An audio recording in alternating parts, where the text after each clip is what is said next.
you making me. I gotta go back to something I did want to ask you from the beginning. Like you said, you pretty much grew up in the I grew up Bronx, in the Upper correct? West Side, but I All went right. to Upper I'm from West Baltimore. Side is Please explain Manhattan, it. right? It's really like Okay. a suburb of Harlem, if you would. But I went to school in the Bronx, so I Okay. was in the Bronx all the time. Like, you know what I'm saying? That's why I'm good Okay. everywhere. Okay. So even growing up on the Upper West Side, you got Harlem right here, you got the Bronx right here. Please explain that that to me growing up in the 80s and the 90s, you know, hip hop is still very young, and just you being a young man growing into your own. What was it like in that era? I mean, when you don't know you broke, you don't know you broke. So with us, it was like I was a regular kid. I was happy, you know what I'm saying? Like I'm an only child. So I grew up like real independent. Like I'm real, you know, I'm real comfortable with myself. I'm from Yonkers too. My people said I'm from Yonkers too.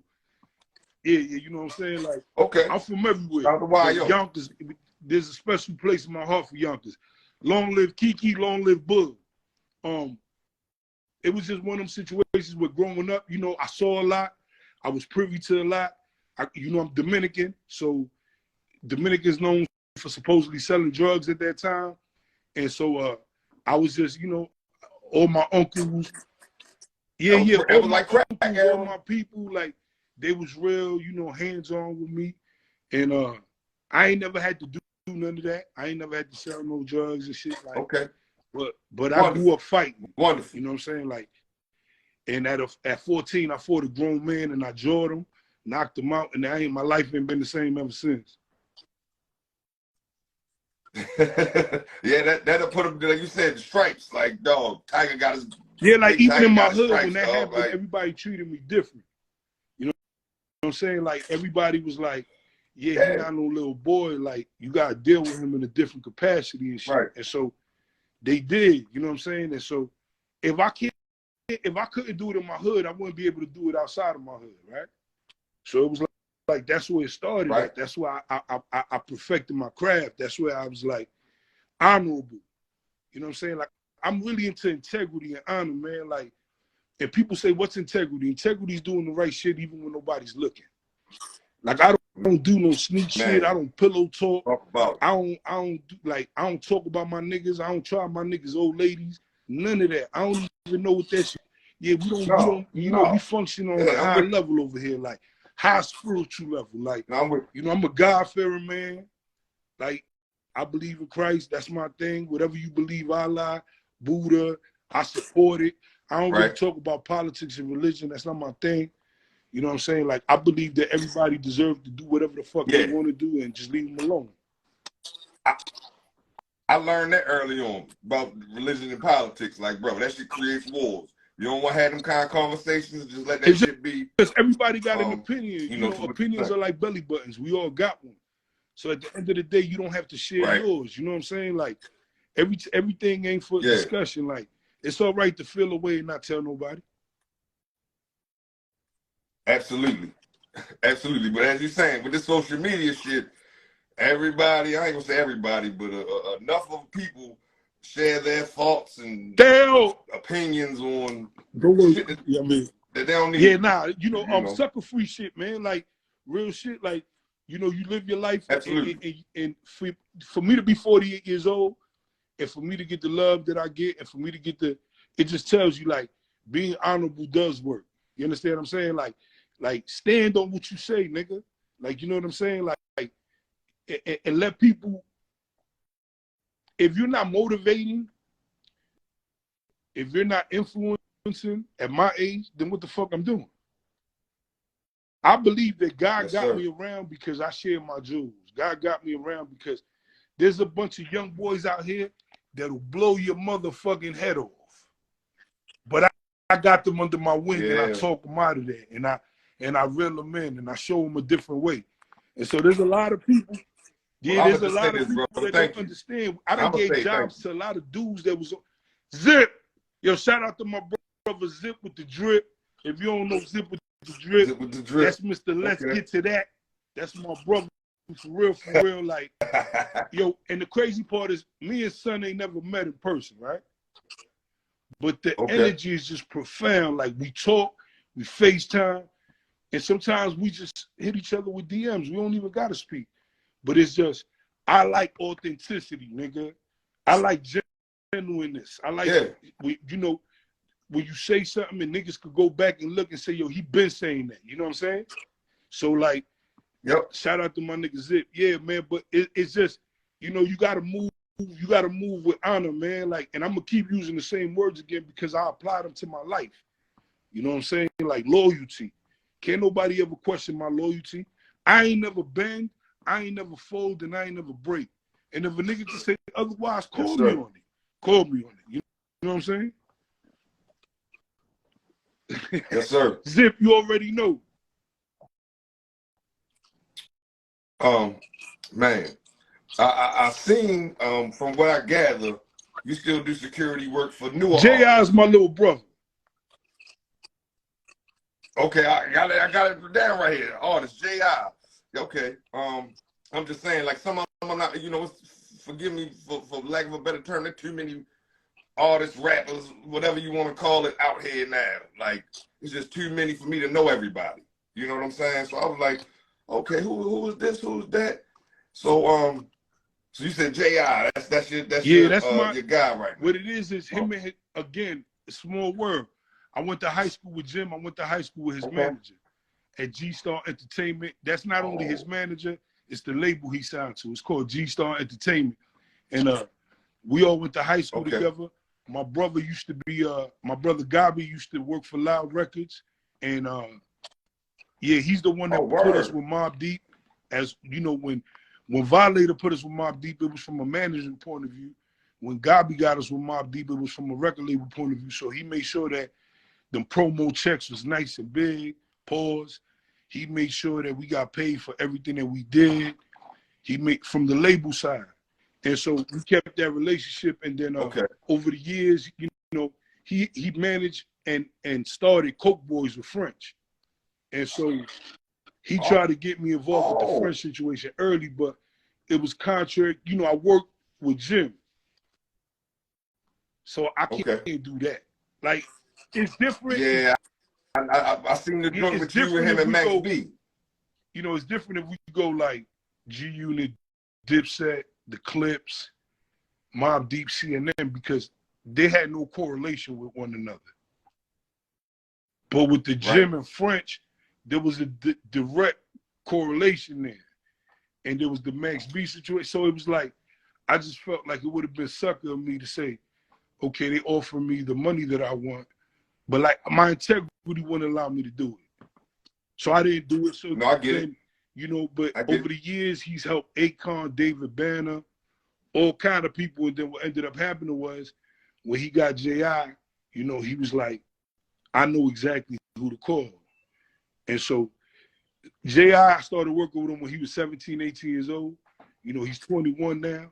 Our relationship is incredible. You know what I'm saying? Like, he a great kid. You know, he listens. And sometimes we bump heads, but that's just the age difference. You know what I'm saying? Like, but at the end of the day, he listens. And that's what you want from a client / brother that trusts you and entrusts you with his security. Now, with that being said, you just bringing that up about bumping heads, and you know you're dealing with these artists and management teams and so on and so forth. You know their crew. Man, is there any time that you can share with us where things got a little possibly scary or sticky or? What you mean, like me bumping heads with an artist or just a situation in general? Well, not even necessarily y'all bumping heads. Let's just say all the time things went left one night, and it might not have been them, but you were trying to tell them like, yo, I'm trying to tell you, nigga, relax or be careful, because you know these things is going on. I'm here to as your bodyguard. And, you know, I've never really been in a situation where I speak to an artist and I tell them, yo, I got a feeling, and they don't go with it. Most 9 out of 10 times, if I say, yo, I got a feeling like we got to get out of here, and we leave, then something happens. Then they be like, yo, how did you know? And I tell niggas I'm prophetic. Like, I know God gave me the gift for prophecy. Like, I know I'm able to see shit before it happens because a lot of times we left situations and as soon as we left within minutes, it blew up. You know what I'm saying? So I could, you know, I'm a great judge of a temperature, nigga. I could feel the temperature in the room. I could feel the change. I could see how niggas start looking. And I know how I look. I know when I get on demon time what I'm on. You know what I'm saying? So it's easy for me to maneuver. But have I been in sticky situations? Of course. Like, you know, 1,000 times. Like, I like sticky. Sticky's cool because I know how to manage sticky. You know what I'm saying? The thing about it is this. If you choose to do this game, if you choose to get into this industry, once it's on, it's on. You can't figure it out. Like, you can't sit here and calculate when the bottles is flying and the tables is going and the knives is out and the guns is clacking. Like, you ain't got time to say, oh, damn, what should I do now? It's reactionary. You're going to get to, you know, you're going to get to doing what you're doing. And when that's what you do, I tell niggas, if you get around me and we get into it, I'm going to hit you with the ashtray, the chair, the table, the coffee mug, the glass, the bottle, anything I can get my hand on, we going to it because at the end of the day, it's survival. It's about who's going to go home that night. And thank God I got a record of getting home. I'm undefeated in getting home. Thank you, Lord. Yes, sir. Wow. Yeah. Good shit, bro. That's wonderful to hear. Like you said, your track record speaks for itself, man. You know, just one of my brothers. You know, I'm sure. My brother Piff, and he said, "Niggas only respect violence." You know, my nickname Monster. Like, for everybody that know, and the niggas know what it is. Like,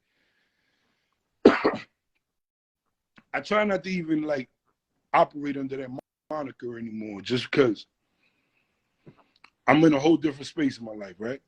But it was because when it was go time, oh, we gonna go. We gonna go.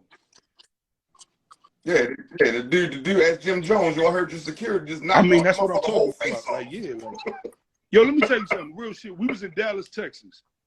This is one of the few stories I'm gonna get into. We was in Dallas, Texas, and it was a big tour. It's called a Street Dreams Tour. If you on here, you don't believe me, go look up the Street Dreams Tour. Go Google Street Dreams, and you'll see the tour. It was circa 07, 08, and it was a Rich Boy, throw some D's on that bitch. It was T-Pain. It was Fat Joe for certain shows. It was Jim Jones. It was T.I. It was Lil Wayne, and it was Young Jeezy.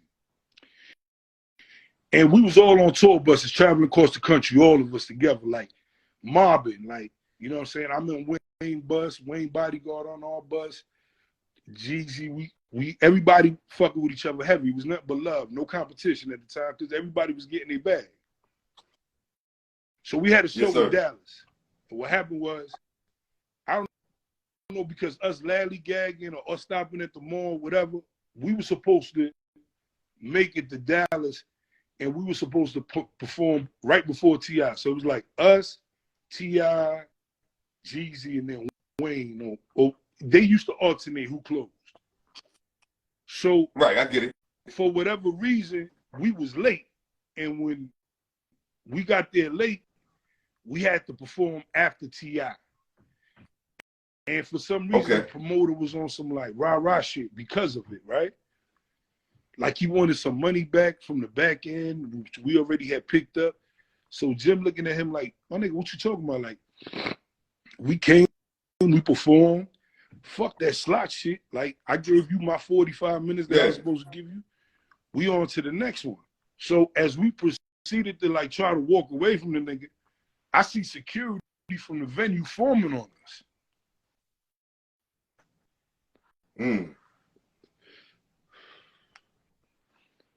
So as I see that, I start to just position myself in front of Jim, and then rest of the soul Stack Bundles was with us.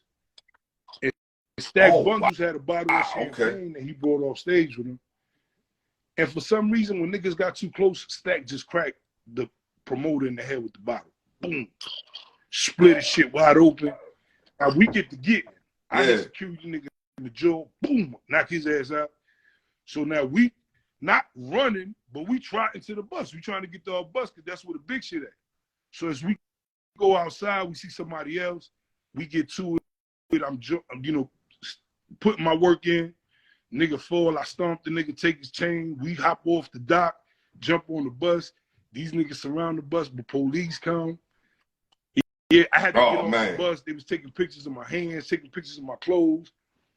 And long story short, you know, it was just one of them situations that could have got ugly. But again, we did what we had to do in the circumstances. And again, niggas is trying to form and niggas only respect violence. So once the violence got to it, we was able to get out of there and go on to the next city. You know what I'm saying? Yeah, and just to that point, I'm gonna just jump out here and say this.